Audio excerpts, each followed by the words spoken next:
primetime news this evening. Indicom wants JCF to disarm police officers deemed unfit. Attorney General considers whether to release copy of court ruling on controversial MOU signed by Dr. Peter Phillips. And renewed attempts at ending strike action by UTech lecturers.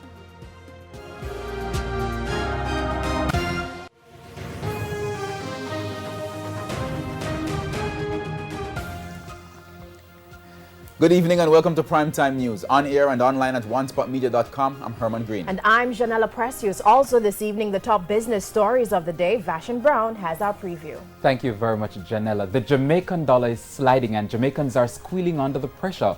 Trading ended moments ago and it's not looking much better today, but we'll have extensive coverage of the runaway dollar in the business day.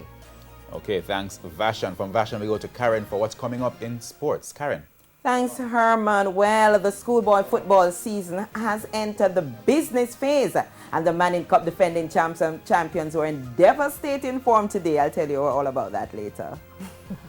There's also sports commentary, E-Prime, and weather in this newscast. But before the break, the feedback question. This evening, we're asking, what is your reaction to Indicom's call for JCF members implicated in violent incidents to be stripped of their firearm? You can share comments online, facebook.com/Television Jamaica, and tweet us at Television Jam. Please stay with us. Primetime News returns right after this break.